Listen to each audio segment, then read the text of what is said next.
Notice if I curl the middle finger in like that, this bottom corner and edge contacts the base of the thumb. And that's important because you're going to clip the card between the middle finger and the base of that thumb, just like so. That way you can let go with the tip of the thumb, just like that. Let me turn the cards over so you can see. Now the fingers are still extended. However, you're going to reposition the thumb and index finger. So your thumb is going to lower down near the middle finger, and your index finger is going to come directly behind it. It's in the same spot as the thumb, but on the other side of the card. In this way, you can actually pinch the card between the thumb and index finger, just like that. Now I removed my middle finger, but you want to keep it on that corner, just like so. So from here, you lower the thumb, your index finger and thumb pinch that card, and now your middle finger is on that corner because what it's going to do is actually curl in, and you'll see the two cards are actually going to spin out counterclockwise. So you're actually levering the card around just like so. Now that's really all you need. You don't need it to go far because in a minute I'm going to show you how to use inertia to whip that card around all the way to right there where you want it. Alright? So you're here. You just kick it around. You're kicking the card and gravity is helping you swing that card around like so. Now the cards will come apart. That's natural. It happens to me. I don't worry about it because everything after this happens pretty fast. That was the change we'll get into in a minute. But you can see that it doesn't matter if the card split, so don't worry about that. What you need to worry about is kicking that card around like so. So here's what that looks like from the front. As you can see, my middle finger is just going to flick that card around like so. You're letting gravity do most of the work. If you don't let gravity do anything, it's just going to do that.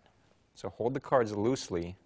Don't worry about them splitting. Just worry about the cards rotating all the way around into this position right here.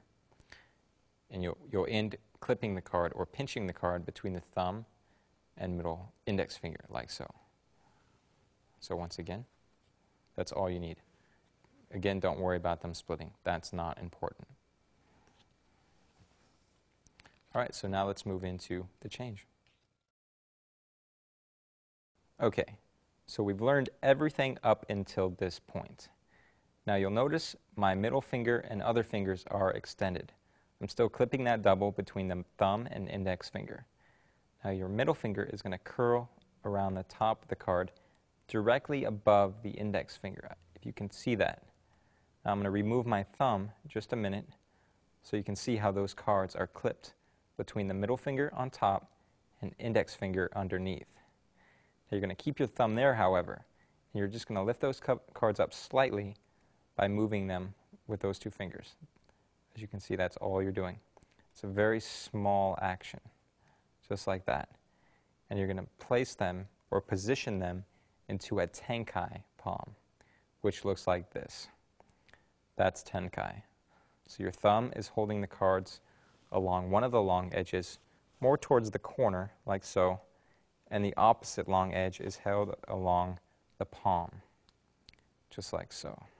However, when you're in this position, keep the grip between the thumb, index finger, and middle finger, just like this. Because what you're going to do here is strip off this card. So this whole time they've been seeing the 6 of clubs. This card you're going to strip off is the Queen of Diamonds, the card you're changing the 6 into. So the 6 is going to stay in this position as your index finger and middle finger peel off that back card and extend out, like so. Now you're going to bring them back. This back of the card is going to come back on top of the thumb, and it's going to allow your thumb to push on that card, turning the card towards your spectators.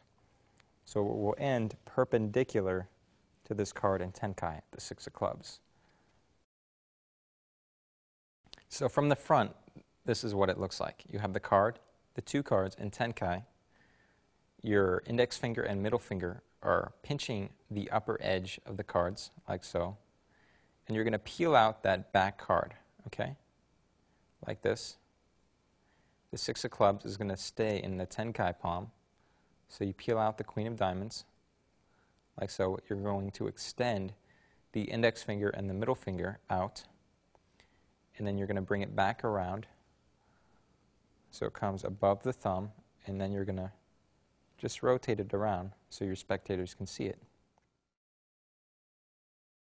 So the cleanup, you're just going to reverse the actions of the change.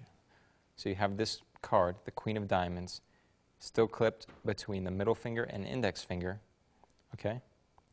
You're just going to bring it back down and place it behind the card in Tenkai, okay? So you're putting it back in Tenkai.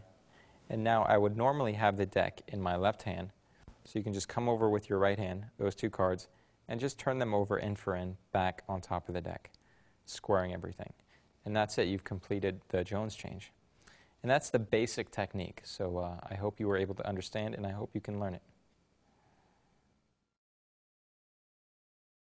Okay, so some last-minute tips and subtleties just to make sure you guys perform this effectively and that it comes off as a magical occurrence and a really pretty change is just make sure you have a smooth motion. Really practice this, okay? It's real pretty. It's a nice flourish. You can do it by itself, just to turn a card over on top of a deck as a double lift. So just make sure you have that down. Also make sure that you perform this at eye level. So when you're doing it to a spectator, I would suggest do it no more than for 3 people. And you should probably aim for their eyes, okay? Just make sure your index finger is level with their eyes, and make sure your fingers are closed. Don't have any windows between your fingers. So you cover that card in Tenkai, all right? And then I always do the cleanup kind of fast, okay? Because there's always a chance they might see that card when you put it back in Tenkai. So just when you are cleaning up, so the changes happen, they're impressed, they're not expecting anything else, so just quickly place those back on the deck, and you can just peel that card off. It's really not necessary to hand it out. The magic's already happened, the changes has already happened, but you can. It's on top, so that's an option. Nothing really else. If anything else comes to mind, I'm sure that will be posted on the forums. If you guys have any questions, feel free to ask Dan or I, or just anyone. There's a lot of other guys that do this change, so we'll really try to answer those questions and do what we can to get you guys doing this change. All right. Thanks.